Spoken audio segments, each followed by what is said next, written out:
great pleasure to be addressing you in such distinguished company. Thank you very much.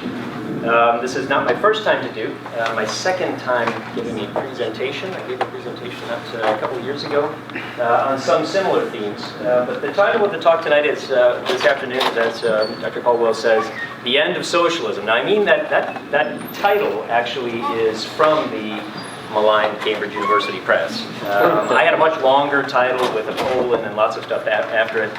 And they decided that this title was punchier and people might make the mistake of buying it thinking I was predicting the date at which socialism would end, like the Mayan calendar or something. What I mean by the end of socialism is the end in the sense of the final state. So both, there's actually two meanings of it. The purpose of it, so the final purpose or telos of a system of socialism, and then in practice, where I think the logic of the socialist system of political economy unfolds and leads. So that's what I'm going to talk about today. So here's my outline. The first thing I think we have to talk about is definitions. My presentation will deal in the realm of second best alternatives. Assuming that perfection is not possible, what is the best way to approach a system of political economy given the actually possible alternatives, the actually available alternatives? Here are the two questions. I mentioned these at the outset. What must a theory of political economy face? What questions must it face? It's those. Is it feasible and is it desirable? And I think that's fairly common among people who consider themselves political economy to see both of those as the questions you have to answer. What's a little bit uncommon is that is my claim that these are lexical. In other words, I think you have to answer the first and then the second. And part of the reason for that, I argue for this in the book, but just to tell you what my position is, part of the reason for that is before we get to whether or not again, assuming that we're looking at second best alternatives in an imperfect world, before we get to the question of whether the difficulties we might face are worth it, given the moral values that our system is going to champion, I think we need to have a fairly good understanding of exactly what those challenges are. So what are the practical challenges of a system of political economy? Once we know what they are, then we can set about to asking ourselves, well, is it worth it? Is it worth the sacrifices or the difficulties of attempting to overcome them? So I'm going to address socialism in that order. Feasibility and then desirability. So this is the traditional definition of socialism. It's Marx's, and it's largely a 19th century definition, the public ownership of the means of production. Traditionally, the values that socialism and also contemporary socialists say that the theory serves are equality, fairness, and community, properly understood, and there are variations on exactly how people understand that, but properly understood equality, fairness, and community. What I'd like to propose to you, though, is expanding that definition of public ownership of the means of production just slightly to centralized economic decision-making. And my reason for that is that the only way you're going to be able to effectuate a system of political economy that actually can realize, or at least you hope can realize, equality, fairness, and community is if the allocation of resources, goods, and services is made according to the proper plan. And in practice, what that means, it's going to have to be centrally done. There are going to have to be centralized experts or boards of experts who are going to have to make decisions about what kinds of industries we should put resources to, what kinds of research we should engage in, et cetera. So I phrase that as centralized economic decision-making, which allows me, a slight swerve if you like, to be able to talk about socialist-inclined policy. Now what I mean by that, and part of the reason I use that term, is because not many people today call themselves socialists. Some do, and maybe with Bernie Sanders running for president, there will be more of them. But until Bernie Sanders announced his presidency, there weren't many people who called themselves socialists. On the other hand, quite a few politicians, I would say across the right and the left spectrum, and lots of policies, particular policies that are advocated, do require for them to achieve the goals they set for them, centralized economic decision-making. So what I propose is that we can think about, if you want to know, is this politician or is this policy socialist or capitalist, what we can think of it, and then you can think of on the other end of the spectrum, centralized versus decentralized. So we can ask ourselves, well, who's making the decisions about how to allocate the scarce resources? Is it individuals or groups of private individuals? That tends more in the decentralized direction. Is it being made by centralized authorities or experts? That tends in the centralized direction, and then capitalism and socialism, respectively. Okay. So what are the institutions that those imply? Well, For socialism, little or no or only nominal private property rights, and then third-party agencies whose job it is to effectuate the decisions about how to allocate scarce resources. That's under socialism. Under capitalism, what you tend to have is robust private property rights, and then you'll have agencies that will both protect the property rights and adjudicate disputes when they arise. Okay, so much for definitions, although I'm happy to return to them later if you like. All right, let's talk about the feasibility. Let's get more to the meat of the presentation. First question, is socialism feasible? Well, my argument I'd like to make today is that it faces some rather significant hurdles. Doesn't mean they aren't worth facing those challenges, but it faces some rather significant challenges. And I'm going to give you two, talk about two in particular. First is based on the limits of human knowledge. And the second is based on what I'm going to argue, are some of the facts of the human condition. So human knowledge, what I mean by values, purposes, opportunity costs is our limited knowledge of what other people's values, purposes, and opportunity costs are. We're awfully inclined, we're awfully inclined to overestimate how much we know about other people's values and purposes, et cetera. We underestimate the enormous amount of complexity and uncertainty when it comes to a society of people more than just you. So I'm going to suggest that as part of the problem faced with human knowledge. The second part of that, unpredictable changes in society. So one image that people sometimes have of what society is something like they imagine a metaphor of an internal combustion engine, maybe a big combustion engine, but has pieces that are working together in a certain kind of way. I'm going to suggest that's the wrong way to think about society. I think a better analogy or a better metaphor to think about it is as something like a biological or ecological system. It's an organic system that's constantly changing, at least at the margins. There is no set number of pieces. There's no set number of ways they relate to one another. They're constantly changing, constantly evolving. And because of that, we don't always know what society is going to be like tomorrow, let alone in 5 years or 10 years. And the human condition, so you don't have a discipline of economics without the notion of scarcity. Now, I'm speaking on behalf of economists, so if there's someone here who would like to challenge that, I'm happy to have that conversation. But I think that's fairly uncontroversial. The notion of scarcity just means that people tend to want more than they have. No matter how much you have, you're going to want more. And it's not just that. So that's alleged anyway as a fact of human nature. Won't go away. But it's not just that. It's also the fact that that some of the uses of resources are desired by people in mutually incompatible ways. So you would like to do some things with our limited resources. I'd like to do something else, and we can't do both. And if we can't do both, what that often leads to is a kind of conflict. I'm going to suggest a way we can mitigate, not alleviate that conflict, but mitigate it. But one of the problems I'm going to argue that socialism faces is exactly how to deal with that conflict, in particular because I'm going to suggest it makes the conflicts worse than other ways of addressing it. And then the last one, self-interest and limited benevolence. Is that what human beings are? Are they motivated by self-interest and only limited benevolence? I'm going to argue the answer to that is yes. Benevolence is a real, but itself a scarce resource, and we don't have unlimited benevolence. And depending on your definition of self-interest, I think that human beings do tend to be motivated by self-interest. And that's not just a function of the institutions in which they're raised. Okay. Now let me take those two and put them into three arguments that will illustrate that position, okay? That will illustrate the overall, what I'm going to suggest, practical difficulties that socialism faces. And the first is based on something I'll call the local knowledge argument. Now if you've read your Hayek, this is the Hayek lecture, maybe you recognize this phrase or you'll recognize this argument. It's actually an Adam Smith before Hayek, as almost everything is. Here's the first premise. People's values, purposes, and opportunities are known best by individuals themselves. Now, it doesn't mean they know them perfectly. It doesn't mean they're infallible. It just means they tend to know them better than anybody else. You know your own values, purposes, opportunities, etc., better than people who don't know you. Second premise, to be made wisely, decisions about allocating scarce resources must exploit knowledge of value, purpose, opportunity. Okay? Now, if you accept those two premises, what follows? Who should be making decisions about how to expend those scarce resources? You, the individual. The person best positioned to make such decisions is the individual.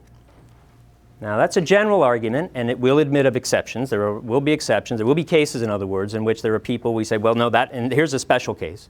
But I think the special cases prove the rule, and I would argue that this is the default. And typically, the person best positioned to make such decisions is the individual, in particular because third parties not only don't have this relevant information about you, but they can't get it.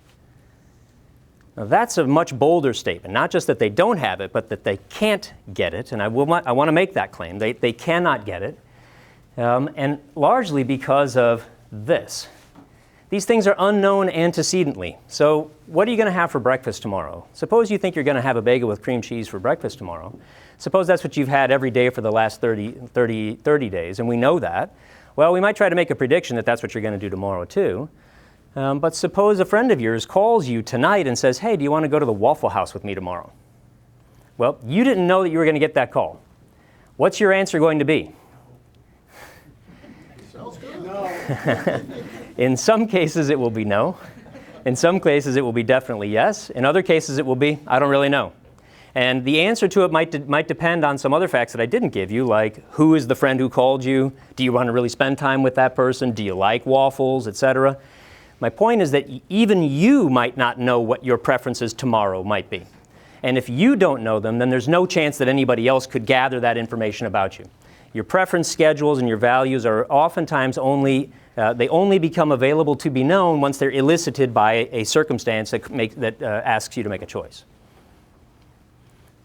Further away a third party is, the worse its epistemic position is. So you might say that your closest friends or your closest confidants or your spouse or maybe your parents, maybe they know you as well as you know yourself, perhaps even better in some cases, perhaps. But the further away someone gets, so an acquaintance, somebody you just met the other day. So students will sometimes ask me, should I go to law school? So if one of you asks me, should I go to law school when I graduate? If I'm going to be honest, the answer should be, I have no idea. I cannot tell you what the answer to that is. And why not? Because I have no idea what your values in life are, what your purposes in life are, what your skills and other opportunities. I don't know. I can talk in general terms. Well, this percentage of students coming out of Duke who apply to these law schools get in at this rate. I can tell you that. But does that tell you that you should do it? No. It doesn't tell you any of that. And that's exactly the problem. So Adam Smith says, that this question of complexity is so great that when it comes to trying to organize a society, this is his quote, it exceeds all computation. Now again, a minute ago I said that we often overestimate what we know and we underestimate complexity and uncertainty. Let me just illustrate that for you for just a second. Now this looks imposing, foreboding, but don't worry about it. It's a simple graph. But just to illustrate for you how easy it is for us to underestimate how complex things can be. So let me show you the game of flipping a coin. Flipping a coin, there are only two options, right? You know what they are. You know exactly what the probability is of getting heads or tails. So there's risk, but there's no uncertainty involved. You know exactly what the possibility is. Just two possible outcomes. Now let's get just slightly more complex. Tic-tac-toe. Look at the number of total possible outcomes there are. Is that surprising to you? 255,168 possible outcomes. Now, it's not just so there are 9 squares. It's not just 9 factorial because there are many cases in which you can solve the game or end it in the 3rd round or the 4th round or the 5th round. Subtract those out. So here's a case in which the rules of tic-tac-toe are known by everybody. In fact, they're so easy you don't even play tic-tac-toe anymore. What's the result of the games? If you play tic-tac-toe, not with a little kid, but if you play tic-tac-toe with each other, what would be the result of just about every game? A draw. Right, it'd be a draw. So it's a fairly simple game. That's why you don't play it anymore. Fairly simple game, yet there are still 255,000 outcomes. Let's just get a little bit more complex. Checkers. Again, it's a case in which we assume that the only 2 players know the rules fully, yet there are 500 trillion possible games. What's the right strategy? Now, if somebody's going to tell you what the right strategy to play is before you play the game, what's the chance they're going to get it right? Very small, effectively 0. But these are simple games. What about chess? Why do people continue to play chess? Well, this is one reason why. Here's a case in which, again, we have two players. All the rules are known. We'll assume that the players know all the rules. The goal is to win. What's the total number of possible outcomes? Now this, I've given you a number, and I say approximately because there's actually some interesting questions about how to calculate this. There's a sense in which you might say the number of total possible moves in chess is infinite because people can just keep moving pieces back and forth. Most games end by about 30 moves. It's rare for games to go past 60 moves. So if we take a conservative number, it's about 10 to the 50th, which is approximately the number of atoms in the known universe. That's what Adam Smith meant by it exceeds all computation. Now this is still chess, which is a simple game in which everybody knows the rules, and there are only two players. What happens if you have a game with, say, 3 players, and the rules can change? And new people can come into the game at any time, or other people can leave. How about running a business? You want to run a firm, even a coffee shop. Well, what are the rules? Some of them are known, so there's some laws you know you have to follow. But there are all sorts of things that change all the time. Think about regulatory findings. What will the regulations be on coffee shops next year? Not entirely clear. You won't know. So there's an element of uncertainty there. How many players are involved? It's indefinitely many, and it changes. Who are the people that we're dealing with? It's employees, customers, competitors. Who's your competitor? Is the other coffee shop the only competitor, or is it the bar down the street also a competitor? Now here I have as goal profit. I don't know whether that's the goal of a coffee shop, but just supposing it is, just for the sake of trying to make it simpler, we'll restrict it to just profit. What are the total possible number of outcomes? Unknown. And indeed, probably impossible to calculate. But we're not even there yet. How about running an economy? What are the rules involved there? Some of them you might know. All sorts of them change all the time. And the larger the scale gets, if you're talking about a globalized economy, you have rules and regulations in multiple countries that change all the time, and that's not even talking about customs and mores. Customs in the sense of the way people behave. Mores, how many players? It's not only it's indefinitely many, but it's constantly changing. People enter the market, leave the market, enter the economy, leave the economy. You don't know when they enter the economy. You might not know when they leave the economy. Tremendous amount of uncertainty. And then finally, suppose you want to run society. Wow. We sometimes talk about the President of the United States being the leader of the free world. I don't know what that means exactly, but if you meant something like, we want that person to be in charge of organizing all of the, and allocating all the resources in society, let's say, 330 million people in the United States, constantly. I mean, this is something I hadn't mentioned. So that going from running a business to running an economy, what I hadn't mentioned is even if you assume that we can just restrict the goal of running a business to only making a profit, the next level of complexity and uncertainty that arises in running an economy is that it's not clear what the goals of an economy are, and people might have competing goals. One person might say, well, it's equality, security, prosperity, you name it. People have differing goals. Now in running a society, what's the goal of society? How many goals of society are there? How often are people's goals changing? So as you think about this, the point that all of this is supposed to make is that it's very easy to underestimate just how much uncertainty there is. And when we talk about a system of political economy that's being driven by centralized experts, it's not a question of how high their IQ is. It's not a question of did they get their degrees from fancy institutions like Duke. It's a question of can they possibly account for this enormous complexity. So when Smith says it exceeds all computation, it's things like this that he has in mind. Okay. All right, second argument is what I call the economizer argument. Now, I don't mean this to be a slur on human beings, although some people take it as that. People are motivated by expanded self-interest and limited benevolence. Some people call the economizer argument the human laziness argument. What we mean by that is that people seek the richest return for the least possible investment of their energies. So whatever your goals are, you would like to achieve them as efficiently as possible given what you have at your disposal. This is Adam Smith's rendering of it. Every individual is continually exerting himself to find the most advantageous employment of whatever capital he can command. Now my gloss, what I'm calling this is the economizer argument, which means human beings economize. We have goals. Our goals change. You have your goals are changing. The resources you have to achieve those goals are changing all the time. Resources including things like your time, your talent, your skills, your treasure, all of those things, they change, not the time.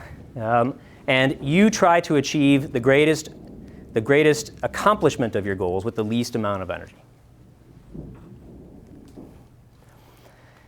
Now, here's something that might be a little more controversial. This assumes people tend to be rational. Now, notice I say tend to be. We make mistakes. We certainly do make mistakes. But this argument does assume that people respond to incentives in ways that allow them to achieve the goal of this economizer argument. So whatever the goals are that you have, granting that they change, granting that the ranking of them will change, trade-offs, those things change, nevertheless, the assumption is that you will look for ways to achieve your goals in a way that we could describe as acting rationally towards those goals, given that you'll make mistakes, and we all will. Okay, third argument about this, and the final argument about the feasibility question. Seeking to better one's own condition intentionally benefits others. So I put this up there only because I think since I've written about Adam Smith, I feel obliged almost constitutionally to quote this passage. By directing his industry in such a manner as its produce may be of the greatest value, he intends only his own gain, and he is in this, as in many other cases, led by an invisible hand to promote an end which was no part of his intention, namely, as he said at the beginning of that, right before that passage, to promote the public interest.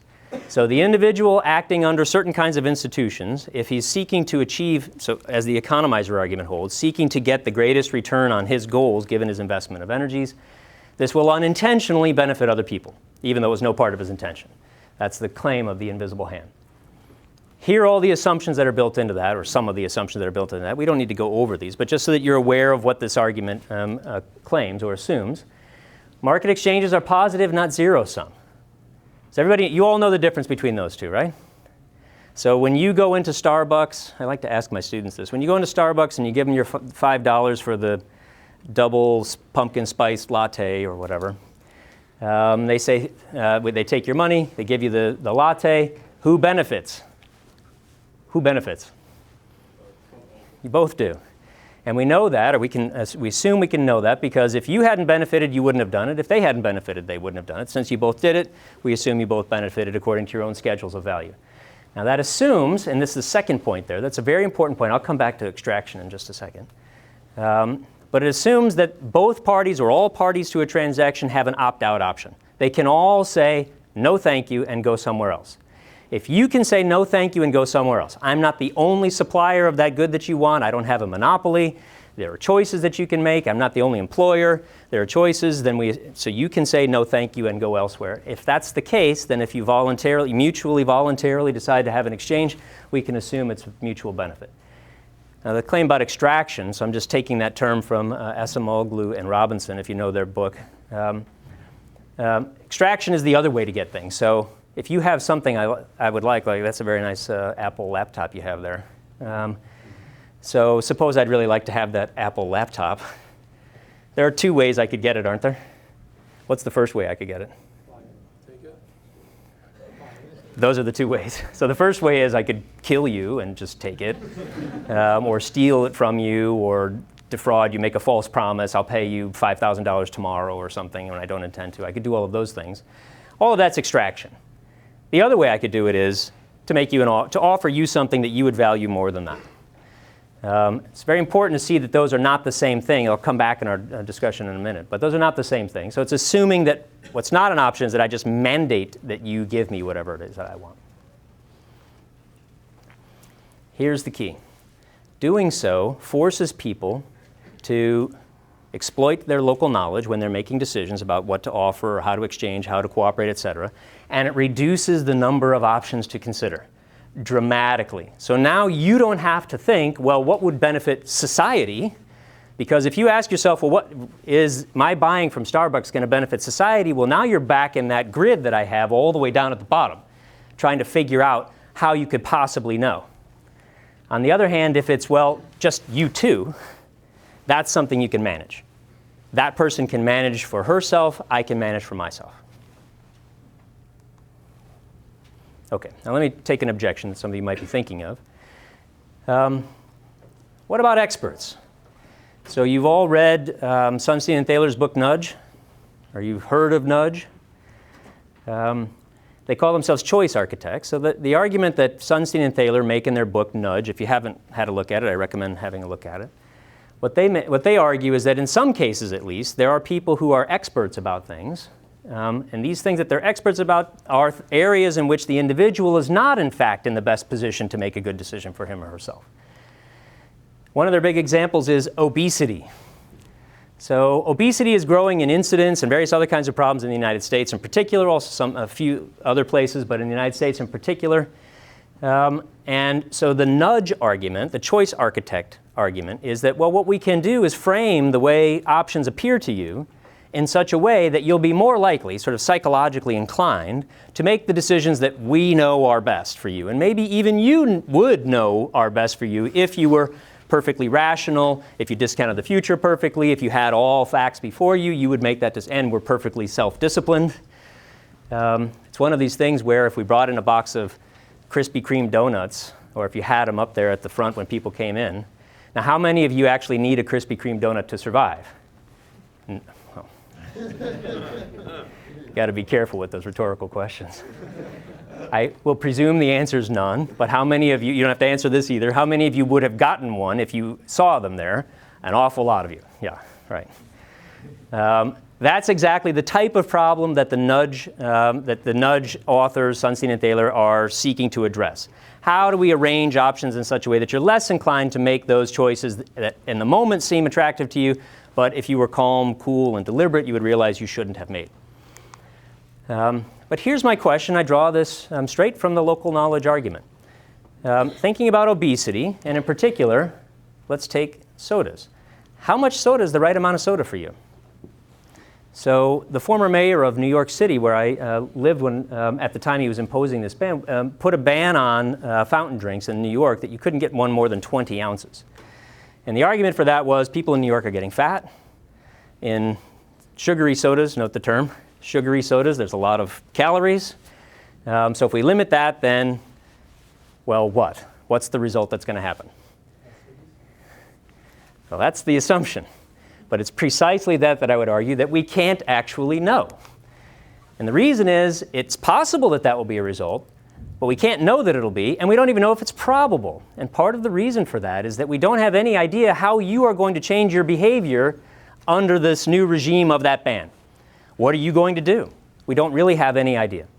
We also don't know exactly what the right amount of soda for you is. So is 22 ounces of soda the right amount for you today? Maybe. Maybe it's the right amount for some, but not others. And if we don't know that, what about the question of what's the right amount of soda for you tomorrow or in a year? Very difficult to know. In fact, I would suggest the possibility of knowing that is effectively zero, in which case what we're doing is we're imposing a ban that has certain costs. So the costs, some of the costs anyway, are fairly well known. So there were some deli shops that had to retrofit what they had. It imposed quite a bit of cost on them. There were some bottlers that had to change the way they packaged things. There were costs involved. But it's in the hope of a very uncertain gain. What we don't know is whether you actually need that amount or what effect that would have on you or anybody else. Can't know. Another way to think about this is, suppose it's the case that if we measured everybody in this room, suppose that on average we are 20 pounds overweight. Just suppose for the sake of argument.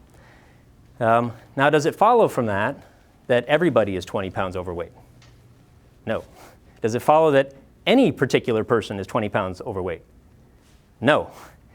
So what conclusion should we draw about what the average amount of calories all of us should ingest on a daily basis is? So you see the difficulties that this starts to involve. We can't really know.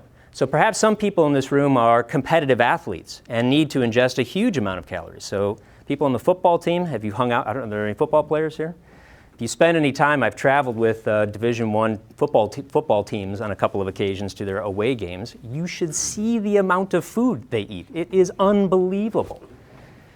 If I ate like that, I would be many times the size I am and not in a good way. So that number of calories isn't appropriate for me, might be appropriate for someone like that. How do we know what's appropriate for you? Same sort of problem. Now, this is just for fun. Is it possible for someone to be rationally, morbidly obese? Just think about that for a second. I'm not asking you, is it a virtuous life or something? I'm asking you, is it possible for someone who's morbidly obese to be rational about it? Sure. Yeah. To say, I know all the risks I'm running. I know exactly what they are. But I have an acquaintance who is exactly this. PhD, very smart fellow, morbidly obese, and he says, I hate exercising. I love food. I know exactly what the risks I'm running are. So I am a rationally obese person. Maybe that's not right for you. It's right for me.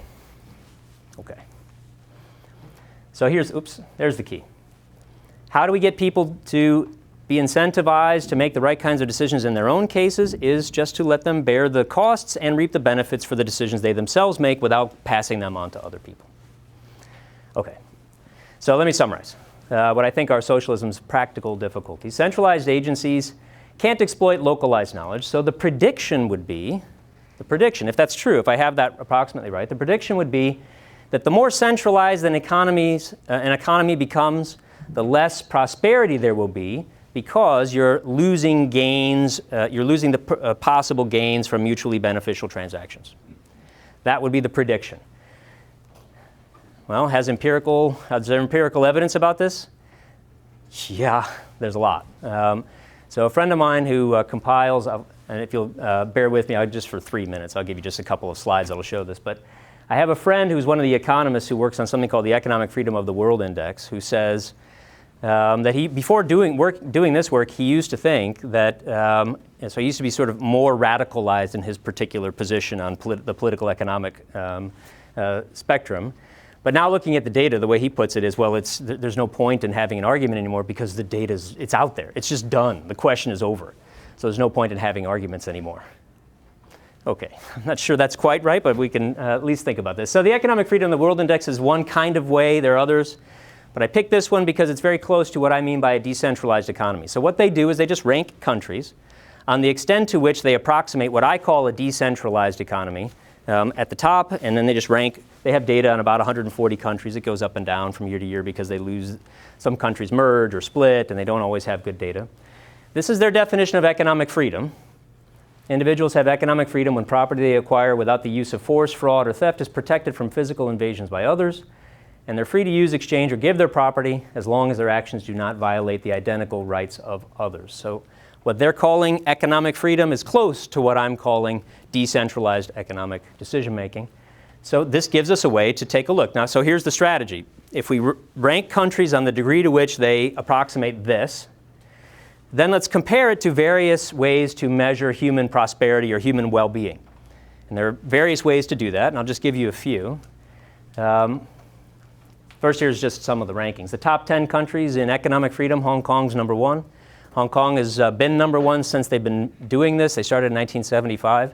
It was a suggestion initially by Milton Friedman, I understand. We have a Milton Friedman scholar here, Professor Hammond from Wake Forest, who might be able to verify this. But in the early 1970s, Milton Friedman, allegedly at a Mount Pelerin Society meeting, said, wouldn't it be nice if we had some data to settle these questions? And so, well, they started looking for some data. So do you notice a country that's conspicuous by its absence? So all the way up until about 2000, the United States was in the top 5. Then in the 2000s, it started creeping down into the top 10. It's now 18. The next one that's coming out, they guess, is going to be about 30. So, by the way, for those of you who are interested in, are thinking about a model of something like Sweden, Sweden is actually ascending the ranks. They're becoming more free market. So we're going to pass each other in the night, as it were. So that's the top 10 on a scale out of 10. Here's the bottom 10, just so that you know. Okay, so what are the results when we compare it to human well-being? Well, how do you measure human well-being? Here's the first one, wealth. Now, this is probably least surprising to you. So the freer, more decentralized economies tend to be wealthier. So this is just taking all of the countries, 140 countries, breaking them into quartiles, and then just ranking them on this scale, keeping the dollars the same, so in purchasing power parity, keeping them the same. This is probably not so much of a surprise to you, although maybe the scale is. It's nearly 10 times as much. So in other words, per person, there's nearly 10 times as much wealth in the most free countries as there is in the least free economies. Okay, but wealth isn't the only thing that matters. Here's another way of measuring well-being. This is the United Nations Development Index. So that's a combined measurement of life expectancy, adult literacy rate, school enrollment, and per capita income. It's on a scale from 0 to 1. Once again, you see the same pattern. So as your country moves up the ranking of what they call economic freedom, what I'm calling decentralized economies, you tend, on average, to score higher on the UN Development Index. Let me pull one out here, just one piece of that. This is just life expectancy. Life expectancy is a very important measure. If you're going to lead a long life, a lot of things have to go right for you. You probably you have to have good nutrition, access to safe water, maybe some health care, education. You need to live in a place that's not constantly war-torn. Lots of things have to go your way. And this is a pretty remarkable finding. And I'll just note here that between the bottom and the top quartiles is a difference of over 20 years on average of human life. That's really extraordinary, 20 years. So what we're seeing in some of the countries as they near the top is something that's almost, not quite, but almost unprecedented for most human beings in most human history, which is that they will actually grow up with their grandparents. You know your grandparents even as you grow up. And for some people, you even have knowledge of personal knowledge of your great-grandparents, something almost totally absent from most of human history. What about the environment? Which do better on the environment? Free market economies or the non-free market economies? Well, I won't hold you in suspense long. You get the same result, which might be a bit surprising. So I give you some of the sources there. And by the way, for these or any of the other things, if you're interested to know more details about the sources, please just email me. I'm happy to give them to you, or you can have the slides themselves. This apparently is the case, apparently I say, because it looks as though protecting the environment, meaning worrying about things like sustainability, ecosystem vitality, is in part a function of wealth. The wealthier you are, the more resources you can devote to things like that. The poorer you are, the things equal, the fewer resources, less resources you're willing to devote to something like that. That's partly why it's the countries that are interested in signing things like the Kyoto Protocol, other environmental treaties like that, tend to be the developed countries, not the undeveloped, because the undeveloped countries or the less developed countries don't quite have the resources for it. Okay, so what does it turn out? You tell me, how do we measure well-being? We wanted to measure, as economists, we want to try to measure, we want to measure things. And I don't want to fall into the trap of thinking that the only things that matter are the things you can measure. That's certainly not true. But if we want to try to make some kind of demonstrative case, we want to find things to measure. Here are some of the things we've been able to measure, and in every one of these cases, I won't go through them, in every one of these cases, there's a statistically significant positive correlation between economic, what they call economic freedom, what I call decentralism, and placing relatively higher on these metrics. Now, have you all heard that correlation is not causation? It's true. Correlation is not causation. So what are we actually looking here? Causal relationships or correlations? Well, that's very hard to know.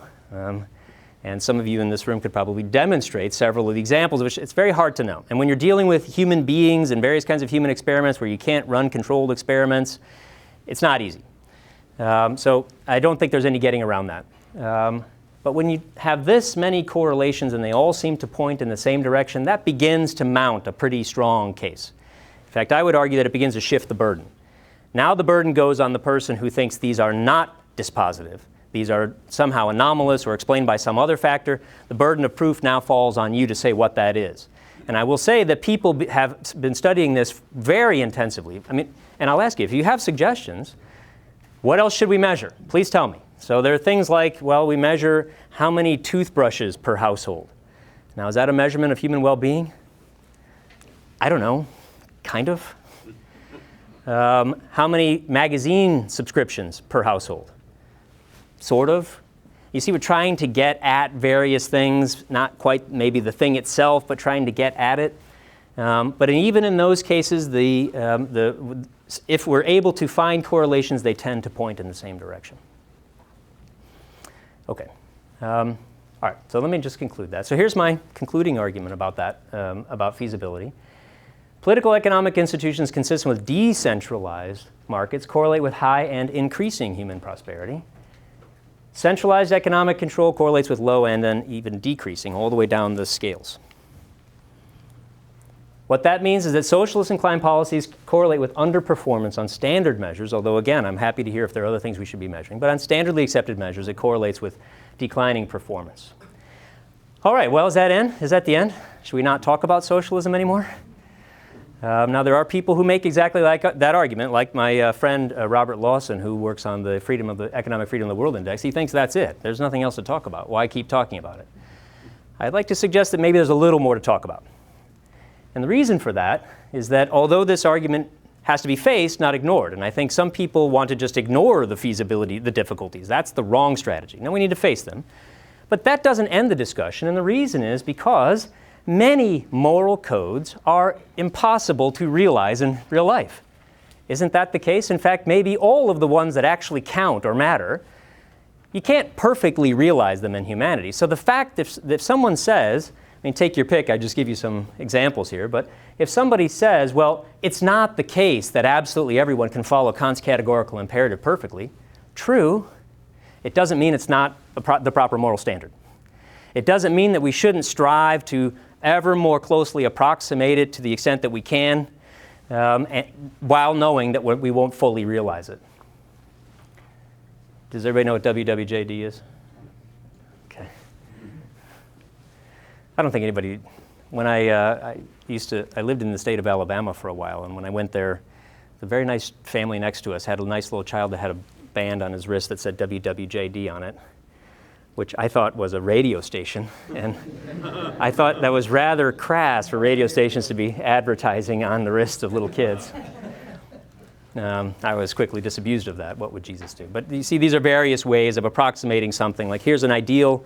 Your job is to try to strive to it as closely as you can without ever fully realizing it. Sometimes the challenges are worth it, aren't they? Maybe you'll never run that marathon, but sometimes working on it is worth it. Maybe you'll never be able to play Beethoven's Hammerklavier. Can anybody play that? Yeah, I sure can't. But sometimes trying is worth it. Okay, so let's turn to the third and other substantive part of the talk. What about the desirability of socialism? So I mentioned that these were socialism's chief moral values.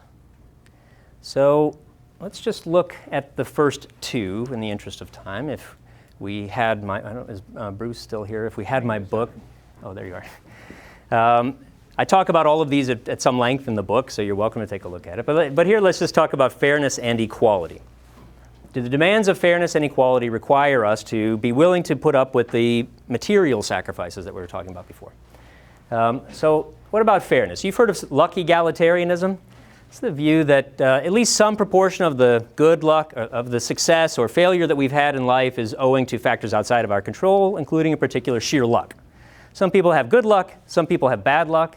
If some proportion of your success is due to good luck, that means you don't deserve it. And if you don't deserve it, that also means that if some proportion of the failures in other people's lives who had bad luck, they don't deserve it either, which means maybe there's a prima facie case for some amount of redistribution of the fruits of your relative success. So if you're particularly successful due to factors that you didn't have anything to do with, you don't actually deserve that. You can't claim to own it or be entitled to it. And if someone else is unsuccessful through factors outside of his or her control, then maybe we have a reason for doing some redistributing. That is a thumbnail sketch of the luck egalitarian position. So in relating this to what we're talking about, what do we say about people who are unlucky or who suffer significant disappointment? Maybe the capitalist just says, tough luck. All right. So here's my proposal. And I'm going to give you a reason to believe this, or at least to entertain it. But first, I want you to see that it really is as radical as it sounds. Here's my proposal. If you have undeserved bad luck, and if you have justified disappointment, both, still you can make no claim on another person necessarily, just given those two things, for reparations or being made whole. Okay? So some people will argue and have argued that if you have just one or the other of those, that suffices. If you have undeserved bad luck, that by itself can enable a claim for entitlement to reparations. Or if you had justified disappointment, that by itself. I want to make the stronger claim that even putting both of those together, the two of them don't necessarily entail. Doesn't mean that reparations are never required, but you need more than just those two. Okay, so they're not sufficient. All right, so you see the position. Now let me give you my reason for, or an example that will illustrate it. So consider two students here at Duke University. They're PP and E students, let's say. Jack and Jill. They've been dating for some time. They're seniors this year. They're thinking about their plans after they graduate. Jack is starting to think that Jill is the one for him, and he's starting to have thoughts of maybe asking her to marry him.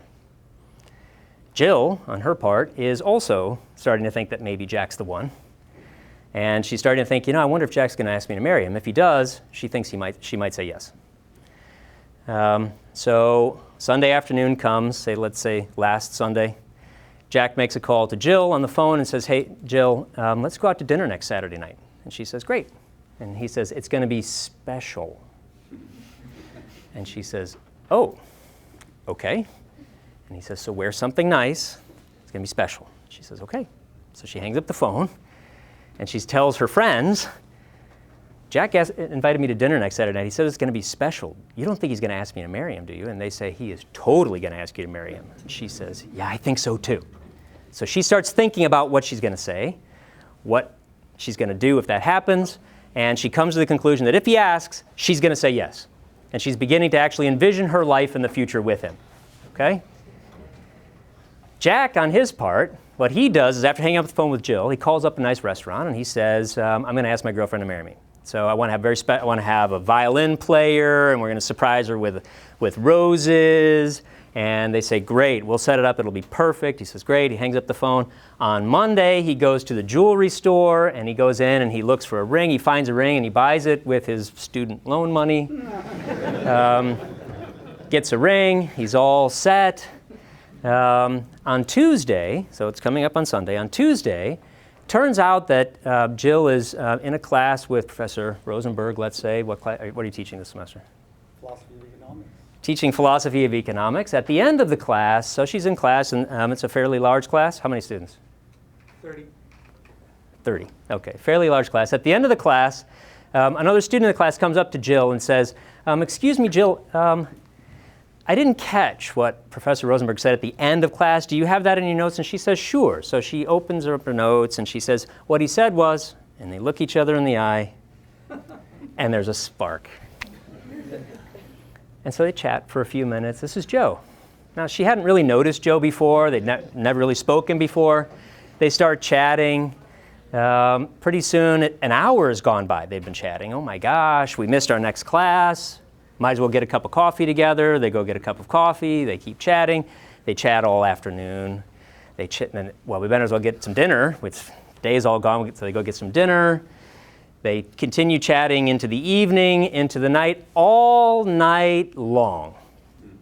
It's now Wednesday morning. The sun is coming up over the quad. Joe looks at the sun, and he looks at Jill, and he says, I've never met anybody like you before, Jill. I can't believe what I'm about to say, but marry me. And she says, what? And he says, let's just do it. Let's go to Vegas tonight. Let's just do it. And Jill, her mind begins to spin. She starts thinking, but what about Jack and what was going to happen? And her mind is spinning, and she says, yes. Okay? She says yes. Now here's my question for you, ladies and gentlemen. What about poor old Jack? Did Jack suffer some undeserved bad luck? Yeah, that's kind of bad luck, isn't it? The week you were going to ask your girlfriend to marry you, she decides to marry. Yeah, that's bad luck. He's going to be disappointed. Is it justified disappointment? Yeah, sure, of course it is. If you were Jack's friend, wouldn't you say, man, that's too bad, Jack. The question is, what do we do about it? So is it lamentable? Is it a bummer? Yeah, it's a bummer. What can we do about it? If you're a friend of Jack's, what can you do for him? Well, I say, does it warrant some help? Possibly. So what should you do? Take him to a bar and buy him a beer? Absolutely. Introduce him to Jenny? Yes. Introduce him to Jerry? Sure. Whatever it is. Any of those things are fine. But what can't you do? What you can't do is go claim reparations from Jill. What you can't do is go say to Jill, I'm going to sue you for the future affection I imagined I would one day have and the 17 children I thought you were going to bear to me that I now won't have. No, you can't do that. You want to pass a law that says that people like Joe can't talk to people like Jill? No. I mean, imagine the nightmare of doing something like that. Why can't you do any of those things? The reason is because Jill has a right to decide to whom she will give her affections. Jack had no right to Jill. So even if it was bad luck, it was. Even if it was justified disappointment, it was. He's not entitled to reparations from Jill because she is a person too. She's in charge of her life just as much as he's in charge of his. So what she has done is not injured him in a way that would require compensation. That's my claim. And that's what I mean by reparations. So now if they had had some kind of contract or if they had been a promise or something like that, okay, maybe then we can start to talk about it. But if it's the scenario that I gave you, I think the answer is no. And the reason I keep to that scenario is because I think that applies to a lot of what goes on in a market economy. Coffee shop you like to go to, you've been going to it every day. You know the owner expects you're going to keep going there, but then coffee shop B opens up across the street. And you decide to go to coffee shop B and you discover you like it better. Suppose you go there from now on, and not just you, but lots of people. Does the owner of coffee shop A have a claim against you? Is he entitled to reparations from you for the fact that he was expecting you to keep going there and you didn't? My argument is that the answer is no. And the reason I put this under the heading of fairness is because the fairness has to be on the part of all of the parties. Don't just think about Jack. Don't just think about coffee shop A. Think about Jill and coffee shop B and the owners and the rights of the other people that might be going to coffee shop B. So my argument is, to conclude this argument, my argument is that Jack the coffee shop owner of A has no more right to your money than Jack has a right to Jill's affections in exactly the same way. Okay. Inequality? Does capitalism lead to inequality? Yes. Thank you. Yes, it does. Yes, it does. Is that a problem?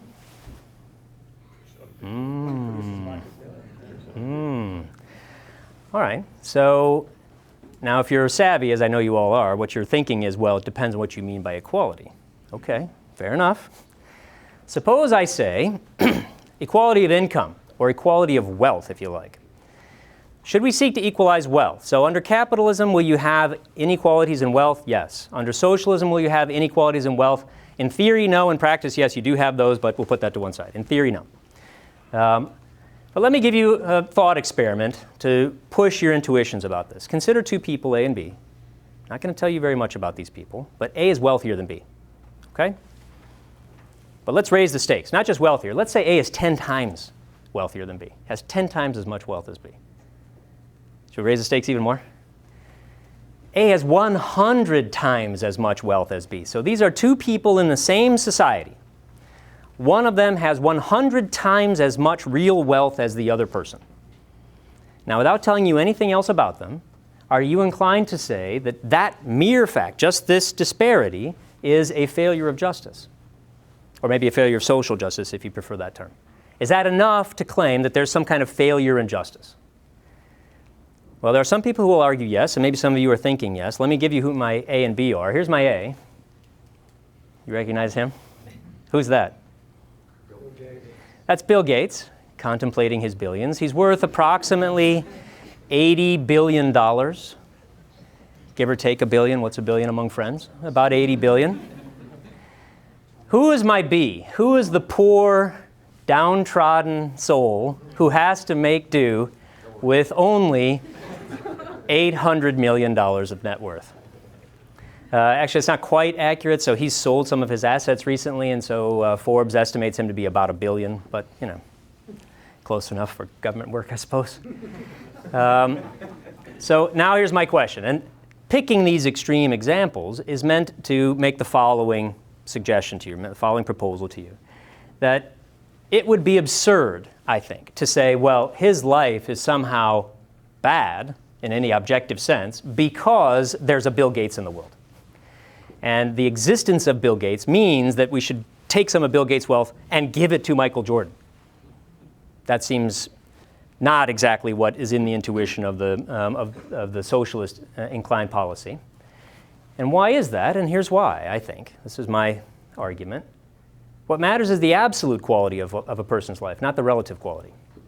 So what matters about poverty is the fact of poverty. It's not that somebody else has more. It's that poverty itself has inherent, attendant evils and misery.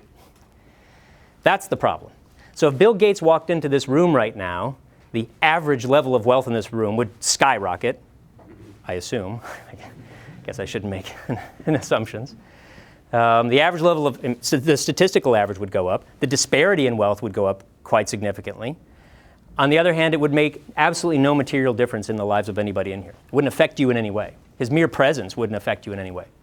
And I think thinking about inequality in relative terms diverts our attention to that issue, but it takes our attention away from what really does matter, which is the absolute quality of people's lives. That's what matters. And to maybe illustrate this a little bit more, suppose I gave you the power to rid society of either inequality or poverty. Maybe the whole world. You could get inequality out of the world or poverty out of the world, but not both. Which would you pick? I would say poverty, and I think it's not even a close call. Poverty is a far greater cause of human misery than the mere fact that some people in this room have more wealth than other people in this room. I presume that if you're in this room, you're not in abject poverty, but there are people in this world who are still in abject poverty. There are people who still live at 1 to 3 contemporary US dollars per day. It's less than $1 billion. It's recently gone under the number, under $1 billion, but it's still many hundreds of millions of people. That's the problem. It's not the problem that there are other people who don't have it. That's what I would argue. All right. One further point about equality, and then we'll end about, and then I'll close. So, is it possible that capitalism has a better conception of equality? Second most famous passage in the Wealth of Nations, in Adam Smith's Wealth of Nations, maybe the second most famous in economics, I don't know. It is not from the benevolence of the butcher, the brewer, the baker that we expect our dinner, but from their regard to their own interest. We address ourselves not to their humanity, but to their self-love, and never talk to them of our own necessities, but of their advantages. Now so the Wealth of Nations is a 1,000+ page long book, huge long book. Smith puts this right at the beginning. It's barely 20 pages into the book, that passage. Now, when you hear that passage, when you read that and think about what that says, what is that saying to you? Are you hearing that? Selfishness? So that's what Karl Marx thought. Karl Marx read The Wealth of Nations, or at least read parts of it. He certainly read this part. He read this and he said, aha, yeah, there it is, the smoking gun. Father of economics, father of capitalism, right at the beginning says it's all about me, selfishness, self-interest. That's really what's at root in capitalism. So that's what Marx thought he saw. Maybe that's what you see there too. It's not what Adam Smith thought he was saying. So I'll tell you what he thought he was saying, and you can decide for yourself whether you thought he was right. Here's what he thought he saw. Respect. Totally different notion. Not selfishness, but respect. Here's how that's supposed to work. You go to the butcher and you say, I'll have that ham shank, and here's $20 or whatever. I'm just making those things up. The butcher can always say, no, thank you. And if the butcher says to you, I'll give you that ham shank, but it's actually $100, you can say, no, thank you. And because both of you can say, no, thank you, and go elsewhere, neither of you has the ability or authority to mandate or force the other to exchange on the other person's terms. What that means is that if you are going to have a successful exchange with someone else, a successful association, cooperation, partnership, the only way you can do that is, first of all, by paying attention to who? I don't know if there are any entrepreneurs in here. What do entrepreneurs stay awake at night and spend all day worrying about? Others. They have to think about their customers, they have to think about their clients, their employees, their community. They're constantly thinking about what can I do to make somebody else happy. If you are a budding entrepreneur, you want to go into business, and the way you think you're going to handle your business is by thinking about me, me, me all the time. It's all going to be about you. You will be out of business very quickly. So what Smith is suggesting is the first thing is you have to pay attention to the other person. There's no other way to do this in this kind of under what he's describing here, a case in a set of institutions in which you can't mandate someone else's cooperation. And you always give someone else the opt-out option. So when I said, is capitalist equality a better conception, the kind of equality that I'm talking about here is not an equality of material outcomes. There is an inequality of material outcomes under capitalism. There's no question about that. But there might be an equality of, and there is for Smith anyway, an equality of authority and moral agency. You have every bit as much right to say yes or no as I do, as everybody does. That means that we respect each person as an individual moral agent who is free to say yes and take responsibility or say no and take responsibility, not your group membership, which is one of the problems that I think we see under some socialist-inclined thought, where we think that everybody in groups, we divide the world into groups, and we think that everybody in the group is something like a fungible or interchangeable piece, all basically the same. What this is suggesting is that we're paying attention to individual respect. I give you a picture there from Fleming Jenkins. Does anybody know who that is? Have you heard that name before? Great 19th century Scottish engineer, scientist. This was his drawing to, I don't know if that would win any contests, but this was his drawing to illustrate what he thought was going on in the commercial society described by Adam Smith. So if you see there, there's no beginning, no end. Nobody's more important than anybody else, yet all of them are linked and connected in one way or another. So this was his sort of very rudimentary celebration of the kind of equality that you can have there. All right, so let's conclude. This is much quicker. So I'll conclude by this little fable. Have you all read your Aesop's fables? You should. If you haven't read them, make sure you read them to your children. They will appreciate it. One of them is called The Fox and the Grapes. There's a little illustration of it. It's a very short little fable. What it says is there's a fox who comes across these grapes that are trained over a high branch. And the fox, they're very succulent grapes. You can sort of see them there at the top. Very succulent grapes. The fox tries to reach them. He can't quite reach them. He tries again and again and again. He can't get to them. Finally, he gives up and he says, I'm sure they weren't any good anyway. And the moral of that story, according to Aesop, is sometimes we disdain what we can't achieve. That's a mistake. So just because you can't get it doesn't mean it wasn't worth having.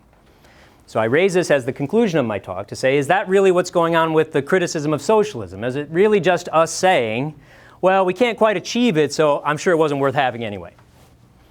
Was it just sour grapes? That's where that phrase comes from, by the way, the phrase sour grapes. That's where it comes from. Well, what about those socialist grapes? So here's what I claim that I've argued, suggested, shown. Socialist grapes are very difficult and costly to harvest.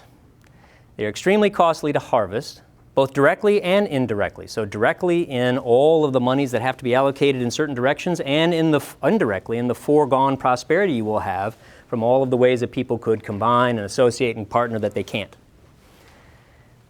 But they're also mistaken in their moral core, and that's a harder argument, but I base that on the claim I made about fairness and also about what I argue is the right kind of equality. The right kind of equality is the one that sees every human being as unique, uniquely precious, and with dignity that must be respected. Not everybody's path in life is the same. Sometimes we use a metaphor, life is a race. You heard that metaphor? Life's a race. That is the wrong metaphor, I would suggest. Now I'm going to be a little avuncular, a little editorializing. I would suggest to you that is the wrong metaphor. Life's not a race, life is a journey. It's a journey to find the right path to your particular end. And if you're constantly asking yourself, well, what are other people doing on their paths? It's diverting your attention away from what really matters, which is finding out the path for you. And the way we have a society that enables people to find the right path for themselves is one, I suggest, in which you show people the respect of their individual dignity, you let them make free choices, and you hold them responsible for those choices, and you allow them to manage the enormous complexity of the world by letting them focus on the things they know best, themselves and their own localized situations. If you do that, will we have a perfect society? No. But a perfect society is not possible in any case. What might you have? One that is gradually, incrementally better. It's improving incrementally, at least. And that's something that I think we shouldn't knock. So perhaps it's time to give up on the socialist grapes. All right, ladies and gentlemen, thank you very much for your time. Thank you.